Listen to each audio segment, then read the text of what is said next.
Hello students, तो उम्मीद करते हैं आप स्वस्थ होंगे, मस्त होंगे और अपनी पढ़ाई कंटिन्यूअस कर रहे होंगे। तो लास्ट सेशन में हमने क्वेश्चन नंबर 1 तक हमने सॉल्व करा हुआ था, multiple choice question set number 8।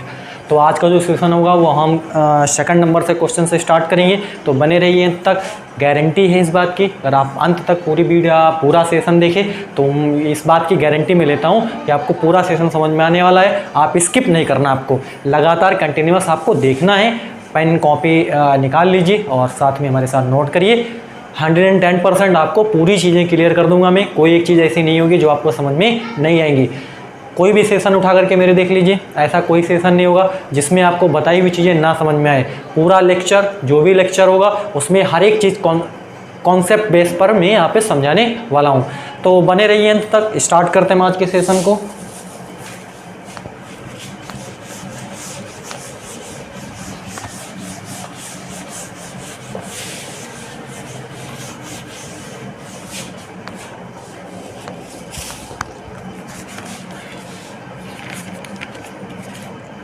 Second number question है, बोला हुआ है यदि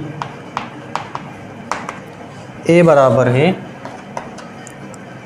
2 की पावर 2 है, 3 की पावर 3 है और 5 की पावर 4 है, और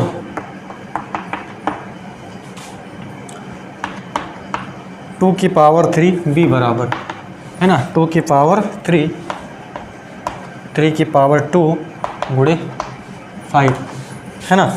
HCF आपको बताना है, तब HCF ऑफ A, B क्या होगा। यहाँ पर आपको HCF पूछा हुआ है और आपको A बराबर दिया हुआ है कितना, 2 स्क्वायर है इंटू 3 का क्यूब है इंटू 5 की पावर क्या है 4 है, और वहाँ पर B आपको दिया हुआ है 2 की पावर 3 दिया हुआ है और 3 की पावर 2 दिया हुआ, और क्या दिया हुआ आपके पास 5 दिया हुआ है। तो इसमें आपको ये बताना है कि HCF जो है, HCF ऑफ A, B, ये आपको फाइंड आउट करना है। देखिए HCF का मीनिंग क्या होता है, आपको यहाँ पे जो दिया हुआ है प्रत्येक उभयनिष्ठ अभाज्य गुणनखंड की सबसे छोटी घात का गुणनफल। क्या कहा हमने, प्रत्येक उभयनिष्ठ अभाज्य गुणनखंड की सबसे छोटी घात का गुणनफल आपको यहाँ पे लिखना होता है। किसमें, HCF। उम्मीद करते हैं आपको 2 बार मैंने बोला हुआ है, आपको समझ में आ गया होगा। तो यहाँ पर आप देखिए HCF आप, चलिए हम लिख देते हैं पहले। A बराबर है यहाँ से 2 की पावर 2 है, 3 की पावर 3 है और 5 की पावर 4 है। B बराबर आपको दिया हुआ है 2 की पावर 3 है और 3 की पावर 2 है, और ये आपके पास क्या है 5 है। एक बार मैं रीचेक करता हूँ, है ना। 2 की पावर 3 है, 3 की पावर 2 है इंटू 5 है, 2 की पावर 2, 3 की पावर 3 और 5 की पावर 4। क्लियर है। चलिए देखिए हमको क्या दिखाना है, HCF ऑफ A, B। हमने क्या कहा, प्रत्येक उभयनिष्ठ अभाज्य गुणनखंड की सबसे छोटी घात का गुणनफल आपको लिखना है। तो देखो ये कॉमन है, मतलब कॉमन देखना है, कॉमन होना चाहिए, है ना। HCF में आपको कॉमन देखना है, तो ये देखो कॉमन है इसमें, है ना। 2 क्या है, कॉमन है। अब इसमें आपको देखना है कि सबसे छोटी घात किसकी, वही आपको लिखना है। तो सबसे छोटी घात इसमें किसकी है, 2 की पावर 2 है ना, 2 की पावर 3 है, ये 2 की पावर 2 है, इसी के तो घात कम है, यहाँ पे 2 है, यहाँ पर कितना है 3। क्लियर। 3 भी आपको कॉमन दिख रहा है, बिल्कुल दिख रहा है। पावर किसकी कम है, इसकी पावर कम है, तो 3 की पावर हम क्या लिख देते हैं, 2 लिख देते हैं। इसमें देखिए ये भी कॉमन है, पावर किसकी, इसकी पावर 1 है, तो यहाँ पर हम 5 लिख देंगे। बिल्कुल क्लियर है। HCF ऑफ A, B बराबर 2 दूनी 4 हो जाएगा, 3 तिया 9 और ये इंटू 5। क्लियर ना, 2 दूनी 4, 3 तिया 9 इंटू कितना हो जाएगा 5, 9 चौक 36 गुणे, है ना 5, 5 छंग 30 और यहाँ से कितना हो गया 3 और 5 नहीं 15, 15 3 18। ठीक है, 5 15 3 18। तो 180 जो होगा इसका HCF आएगा A, B का। उम्मीद करते हैं क्लियर हो गया होगा। इसमें ऑप्शन नंबर B जो है वो बिल्कुल इसका सही ऑप्शन है। क्लियर, ये क्वेश्चन आपको क्लियर हो गया होगा, इसमें आपको किसी प्रकार का कोई डाउट नहीं होगा। आप इसका स्क्रीनशॉट लीजिए ताकि मैं अगले क्वेश्चन पे मूव कर पाऊँ।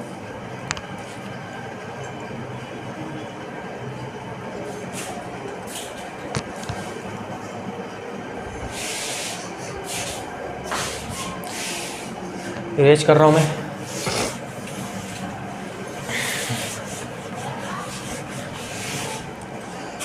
अगला क्वेश्चन इसमें है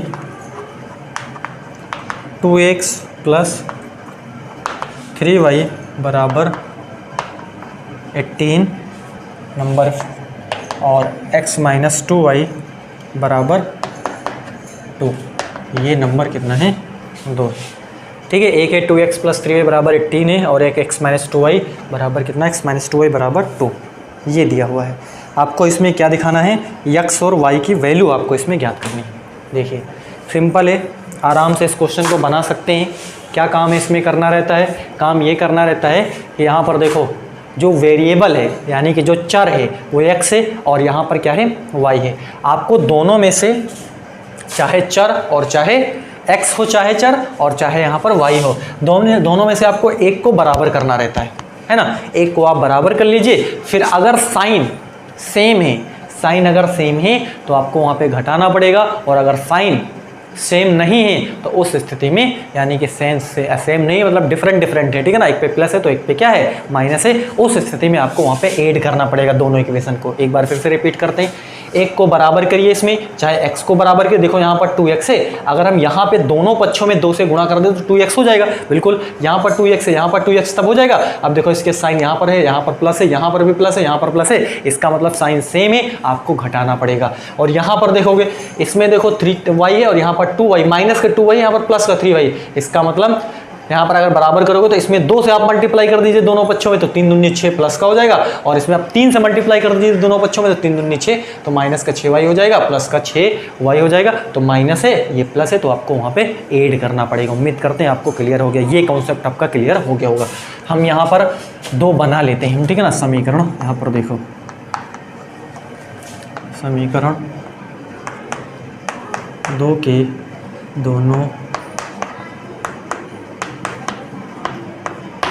दोनों पक्षों में 2 से गुणा करने पर गुणा कर दीजिए x minus 2y into 2 into 2, clear.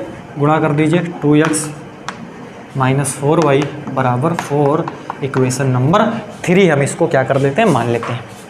अब इसको देखिए, साइन इसके सेम है, हम घटाते हैं, क्लियर। समीकरण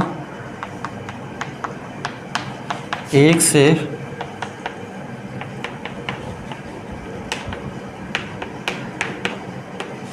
घटाने पर तो घटा देते हैं। 2x प्लस 3y बराबर 18 है, 2x माइनस 4y बराबर, यहाँ से क्या है? 4 है ना। 2x प्लस 3 बराबर 18 और 2x माइनस 4y बराबर कितना हो जाएगा? 4 हो जाएगा।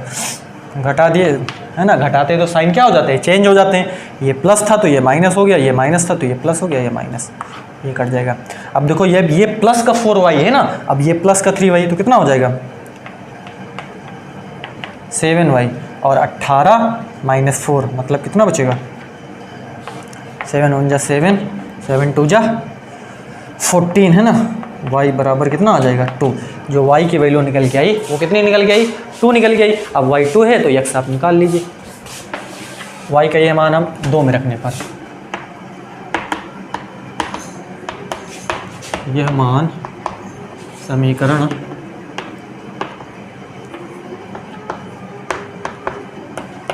रखने पर, क्लियर। x माइनस 2 इंटू ये हो जाएगा, ठीक है।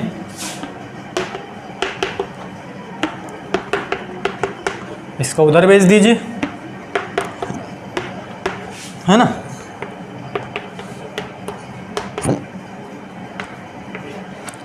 यही इसका आंसर हो जाएगा।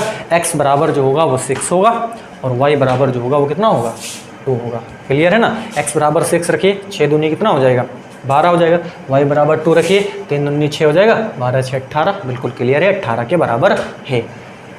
यहाँ पे रखिए x बराबर 6 रख दीजिए, x बराबर 6 रखा, y बराबर 2 रख दीजिए, 2 दूनी 4, 6 माइनस 4 बराबर कितना हो जाएगा?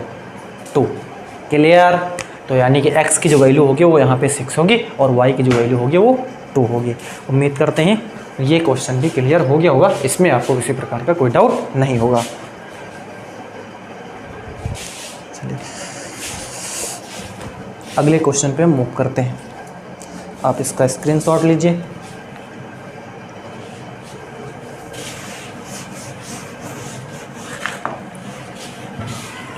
देखिए, अगर ज़िंदगी में कुछ करना है ना, मेहनत तो करना पड़ेगा, मेहनत तो करना पड़ेगा।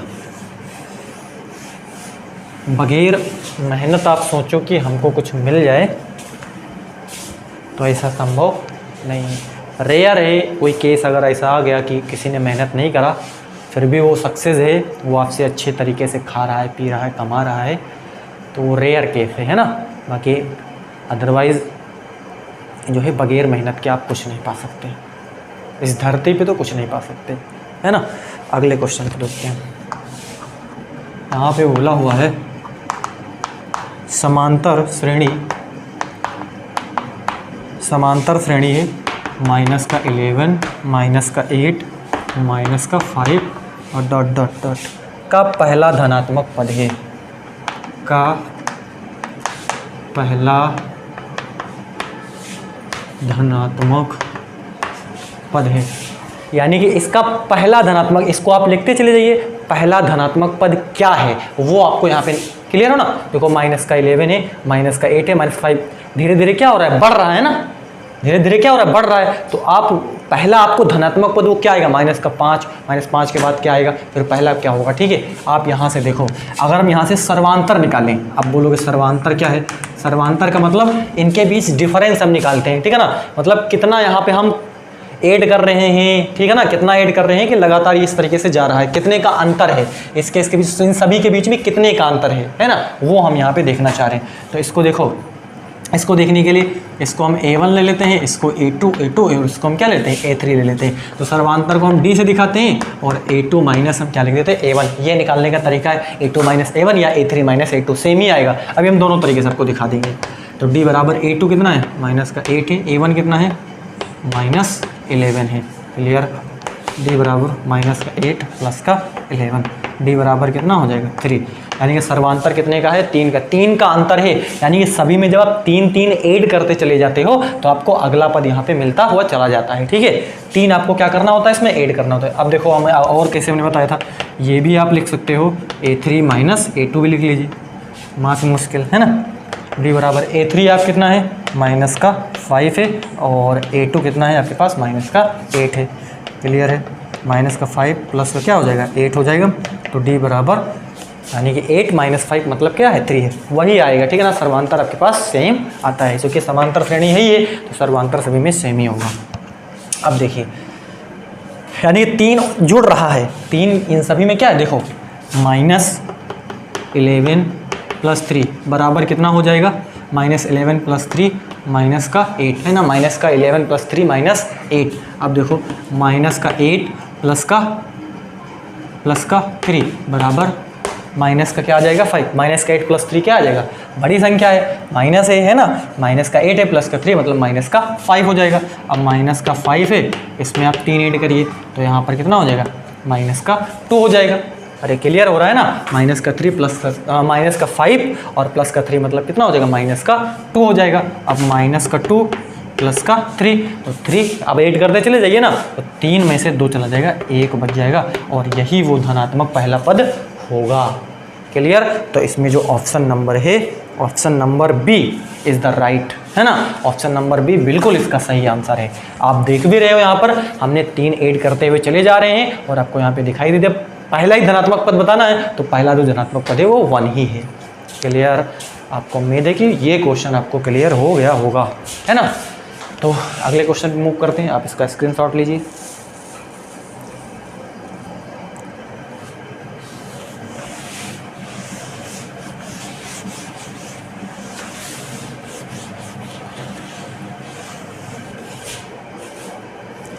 अगला क्वेश्चन है कि sec square x into sine square x है ना, sec square x into sec square x into sine square x का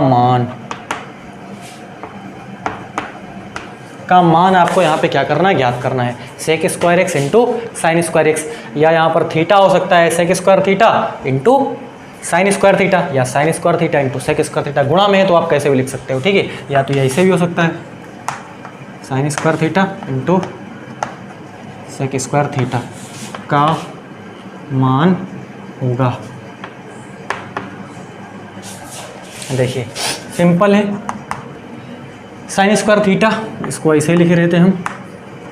सेक स्क्वायर थीटा क्या होगा, सेक का उल्टा कॉस होता है ना, यानी कि sine square theta into sec square theta को हम 1/cos स्क्वायर थीटा लिख सकते हैं।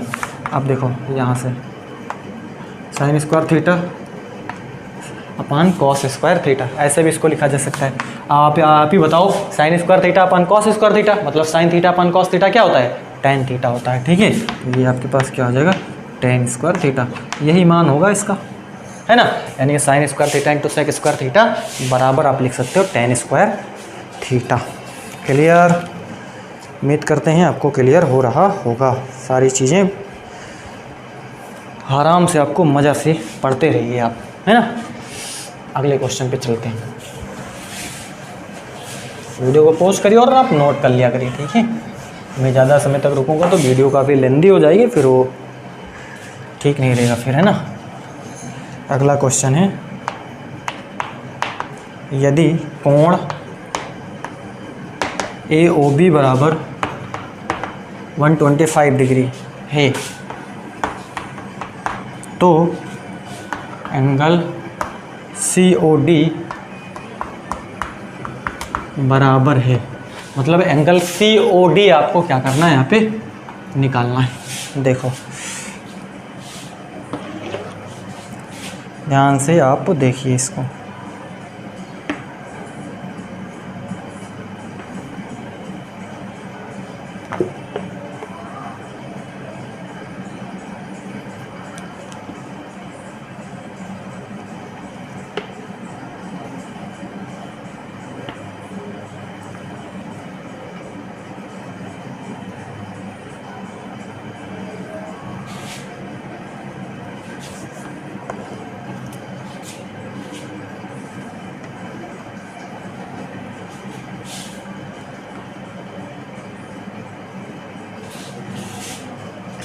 ये है और ये इसको O बोला हुआ है, सेंटर है ना। और यहाँ से इसको हम मिला देते हैं। ये एंगल बोला हुआ है 125 डिग्री, आपसे यहाँ पे बोला हुआ है ना। इसको A कहा है, ये B है, ये C है और ये वाला क्या है, D है। क्या आपको पता करना है, COD ये वाला एंगल COD, ये एंगल आपको क्या करना है, मालूम करना है, ठीक है। क्वेश्चन को देखिए और थोड़ा सा इसको आप समझने की कोशिश करिए। अगर आपको प्रॉपर्टी मालूम है तब तो ये क्वेश्चन बनेगा, अन्यथा मैं आपको बताऊंगा, अभी आपको क्लियर हो जाए। अगर पहली बार आपने सुना होगा तो आपके लिए ये थोड़ा सा दिक्कत हो सकता है कि आप आसानी से ऐसे नहीं सोच पाओगे कि अब वहाँ पर कितना हो जाएगा, COD कितना होगा, है ना। लेकिन अभी आपको चीज़ें क्लियर हो जाएंगी। बात है ये आपके पास एक क्या है, क्वाड्रिलेटरल है।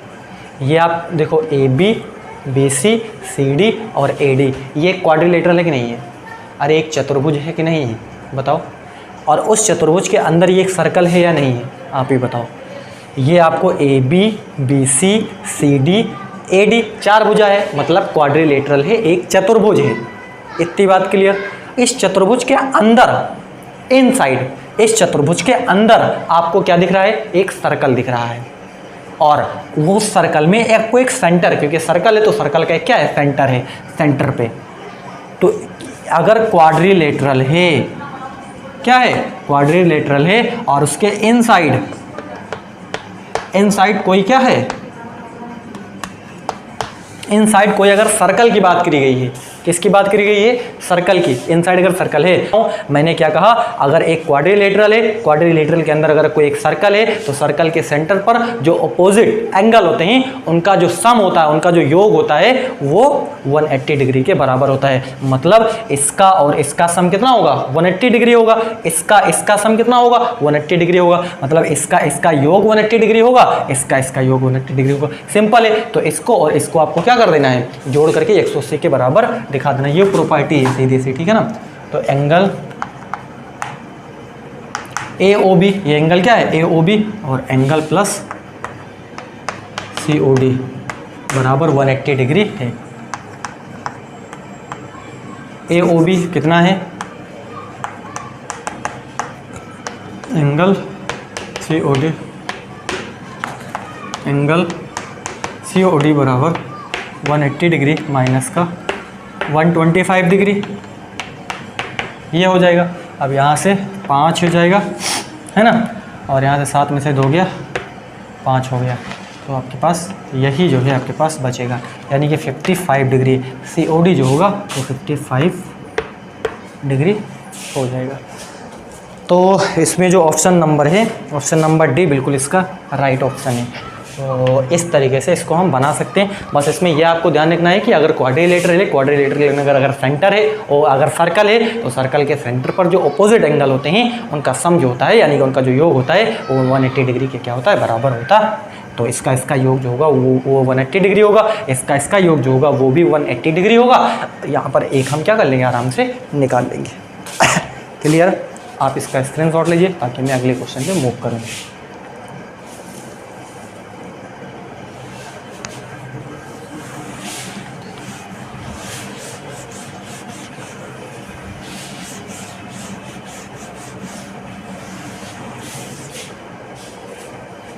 अगला क्वेश्चन है, कहता है समांतर श्रेणी का सर्वांतर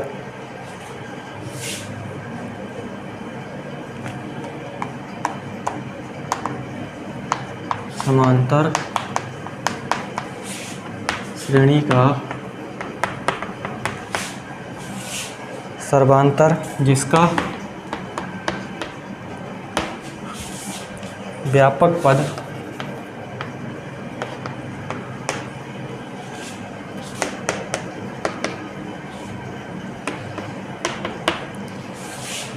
ठीक है, समांतर श्रेणी का सर्वांतर जिसका व्यापक पद Tn बराबर 2n+1 है। आपको यहाँ पे सर्वांतर दिखाना है, ठीक है। तो देखिए, अगर हम n बराबर 1 लें, n बराबर क्या लेते हैं? तो प्रथम पद आप देखोगे तो क्या हो जाएगा?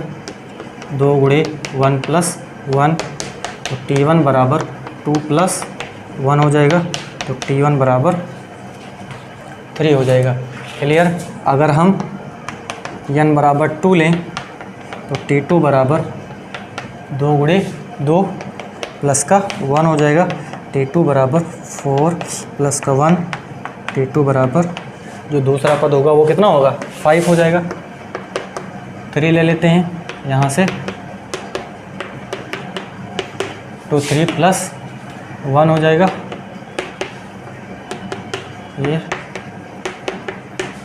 ये हो जाएगा यहाँ पे, ठीक है। और अगर आप n बराबर 4 ले लेते हो तो T4 बराबर 2 गुणे 4 प्लस 1, तो है ना, यहाँ पे 9 हो जाएगा। तो आपसे सर्वांतर पूछा हुआ है, तो सर्वांतर निकालने के लिए आप क्या कर दोगे? चलो 5 में से 3 घटा दो, तो सर्वांतर कितने का हो जाएगा? 2 का हो जाएगा। कहीं से भी आप ये 9 - 7 कर दीजिए,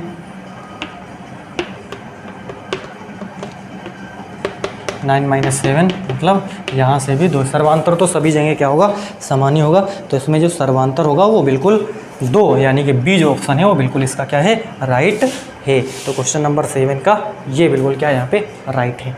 क्लियर? ये चीज़ आपको क्लियर है? तो अगले क्वेश्चन पे हम मूव करते हैं, है ना। आप इसका स्क्रीनशॉट लीजिए।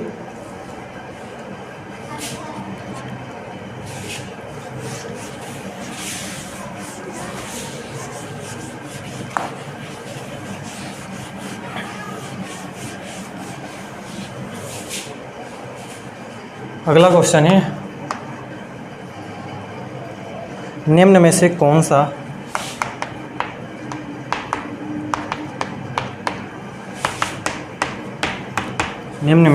कौन सा सह अभाज्य संख्याओं का एक युग्म है। सह अभाज्य संख्याओं का एक युग्म है।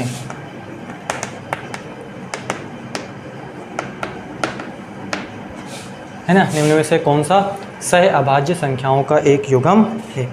पहला है, तो इसको ऑप्शन सही आपको यहाँ पे सॉल्व करना पड़ेगा। सह अभाज्य संख्या क्या होती हैं? कॉमन केवल एक होना चाहिए। क्या कहा हमने? कॉमन केवल एक होगा तब वो जो युग्म होगा वो सह अभाज्य होगा। तो यहाँ पर इसके गुणनखंड करने पड़ेंगे। तो देखिए,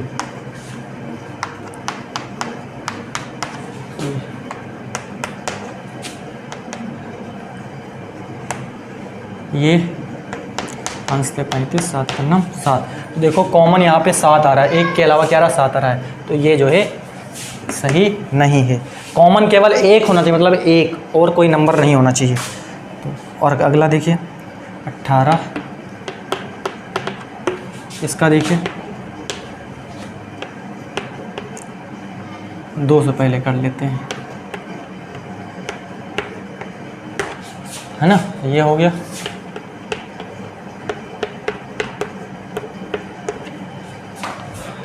कॉमन देखिए क्या है?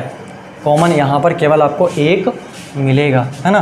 देखो 18 बराबर आप लिखोगे कितना? 2 गुणे 3 गुणे 3 और 25 को आप 5 गुणे 5। यहाँ पर केवल आपको कॉमन जो मिलेगा वो एक ही मिलेगा, यानी कि इसमें एक आप लिख सकते हो। अरे एक तो आप लिख ही सकते हो ना। तो कॉमन केवल आपको क्या मिलेगा? एक मिलेगा। तो ये जो युग्म है वो बिल्कुल क्या? सह अभाज्य संख्याओं का युग्म है। ठीक है। तो यानी कि सह अभाज्य संख्याओं का युग्म आप कैसे पता कर सकते हो? कॉमन केवल अगर एक होगा तो वो जो युग्म होगा वो सह अभाज्य होगा। बिल्कुल क्लियर है, ठीक है। और अगला क्वेश्चन आपको वो दिखा दें ताकि आपको कन्फ्यूज़न ना हो। 31 है और यहाँ पर ये 93 है। तो यहाँ पर आप देखिए 31 और 93, तो इसका कोई आप देखिए क्या हो जाएगा? 31 तो कुछ होगा नहीं यहाँ पे, ठीक है।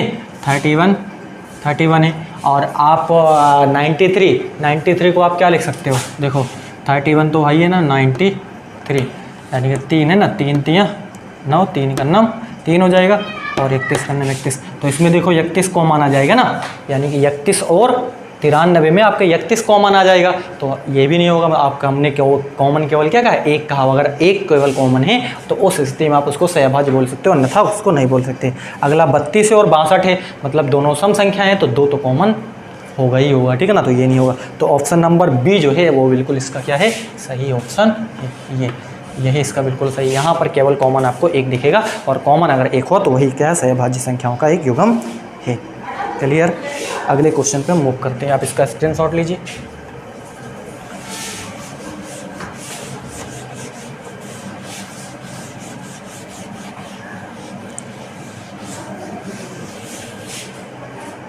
अगला क्वेश्चन है, कहा हुआ है समीकरण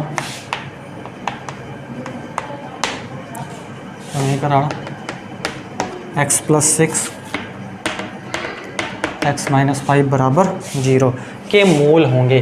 सिंपल है, बड़ी आराम से इसको बना सकते हो। मूल आपको दिखाने हैं तो x + 6 बराबर 0 या x - 5 बराबर क्या हो जाएगा? 0 हो जाएगा। तो x बराबर -6 या फिर x बराबर क्या आ जाएगा? 5 आ जाएगा। तो मूल क्या होंगे? x बराबर -6, 5 इसके मूल होंगे। आराम से आप इसको बना सकते हो।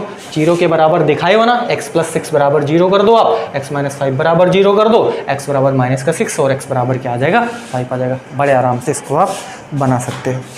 अगला क्वेश्चन पे हम मूव करते हैं। आप इसका स्क्रीनशॉट लीजिए। देखिए क्वेश्चन नंबर 10 है।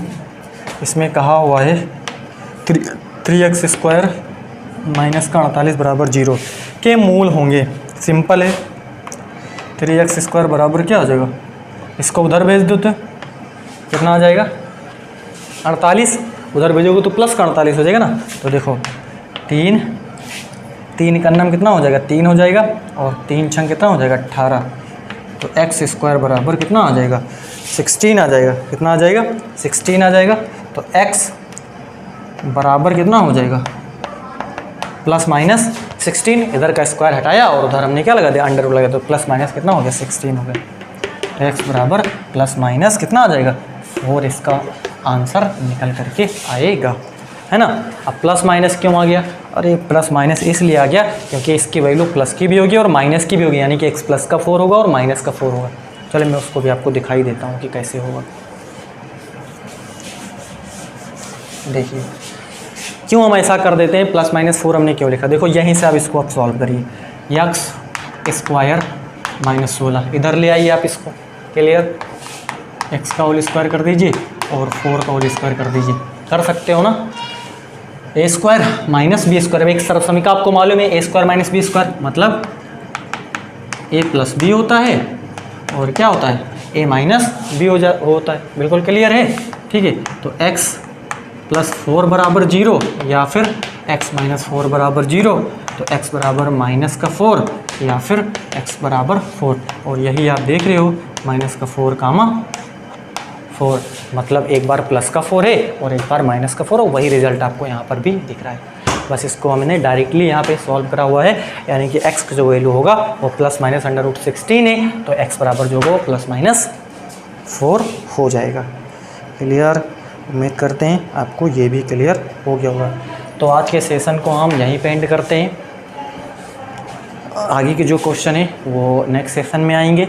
आप इन क्वेश्चनों की प्रैक्टिस करिए, उम्मीद है कि आप अंत तक मुझे सुने होंगे। जिसने भी अंत तक मेरे को सुना हुआ है, तो मैंने शुरू में ही बोला हुआ है, गारंटी है अंत तक अगर आपने मेरे को देखा हुआ है तो ऐसा कोई क्वेश्चन नहीं होगा जो आपको समझ में आने वाला नहीं है।